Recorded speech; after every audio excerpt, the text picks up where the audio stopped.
2 దశాబ్దాల క్రితం సంచలనం సృష్టించిన సినీ నటి ప్రత్యూష మృతి కేసులో సుప్రీంకోర్టు తుది తీర్పు వెల్లడించింది. హైకోర్టు విధించిన జైలు శిక్షను సవాల్ చేస్తూ నిందితుడు గుడిపల్లి సిద్ధార్థరెడ్డి దాఖలు చేసిన పిటిషన్ను అత్యున్నత న్యాయస్థానం కొట్టేసింది. నిందితుడికి హైకోర్టు ఖరారు చేసిన శిక్షను సుప్రీంకోర్టు ధర్మాసనం సమర్థించింది. అంతేకాదు సిద్ధార్థరెడ్డి 4 వారాల్లో లొంగిపోవాలని ఆదేశించింది. ప్రత్యూష సిద్ధార్థరెడ్డి హైదరాబాద్లో ఇంటర్ చదువుతున్నప్పుడు ప్రేమించుకున్నారు. ఇంటర్ పూర్తయిన అనంతరం ప్రత్యూష సినిమాల్లోకి వెళ్లగా సిద్ధార్థరెడ్డి ఇంజనీరింగ్లో చేరాడు. 2002 ఫిబ్రవరి 23 సాయంత్రం తెల్లారితే ప్రత్యూష బెంగళూరుకు బయలుదేరాలి. కన్నడ సినిమాలో తొలి అవకాశం రావడంతో ప్రత్యూషతో పాటు ఆమె కుటుంబ సభ్యులు సంతోషంగా ఉన్నారు. ఫేషియల్, వ్యాక్సింగ్ చేయించుకోవడానికి తన కజిన్ సిరితో కలిసి బ్యూటీ పార్లర్కెళ్లింది ప్రత్యూష. పార్లర్లో ఉన్నప్పుడు సిద్ధార్థరెడ్డి వచ్చాడు. ప్రత్యూష ఫేషియల్ పూర్తయ్యే వరకు అక్కడే వెయిట్ చేశాడు. ఆ తరువాత ఓ 15 నిమిషాల్లో వస్తానని, అప్పటిదాకా వెయిట్ చేయమని సిరితో చెప్పిన ప్రత్యూష సిద్ధార్థతో కలిసి బయటకు వెళ్ళింది. కొంతసేపటికి ప్రత్యూష తన తల్లి సరోజినీదేవికి ఫోన్ చేసింది. జయం సినిమాలో హీరోయిన్ గా కన్ఫర్మ్ చేసినట్లు తేజ గారి ఆఫీస్ నుంచి ఫోన్ వచ్చిందని చెప్పింది.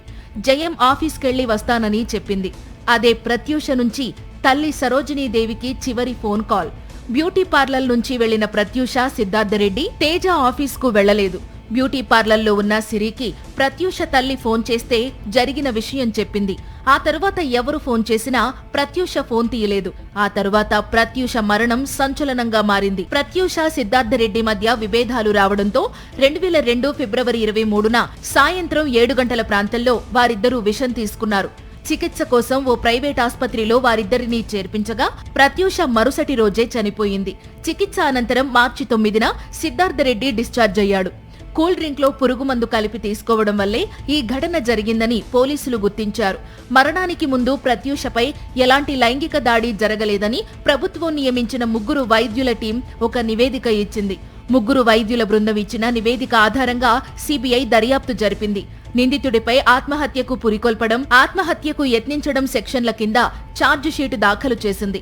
నిందితుడు సిద్ధార్థరెడ్డికి హైదరాబాద్ మెట్రోపాలిటన్ సెషన్స్ జడ్జ్ 5 ఏళ్ల కఠిన కారాగార శిక్ష, 5,000 జరిమానా విధిస్తూ 2004 ఫిబ్రవరి 23న తీర్పు చెప్పారు. దీనిపై సిద్ధార్థరెడ్డి హైకోర్టును ఆశ్రయించగా జైలు శిక్షను 2 ఏళ్లకు తగ్గిస్తూ 2011 డిసెంబర్ 28న తీర్పు వెలువరించింది.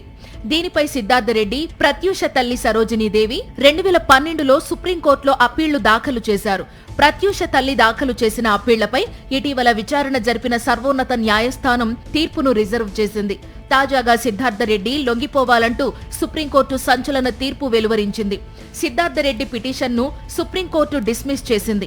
4 వారాల్లో అతను లొంగిపోవాలని సుప్రీంకోర్టు ఆదేశాలు జారీ చేసింది. పలు ఆధారాలను పరిశీలించిన సుప్రీం ధర్మాసనం సిద్ధార్థరెడ్డి పిటిషన్ను కొట్టివేసింది. హైకోర్టు ఇచ్చిన తీర్పును సమర్థించింది.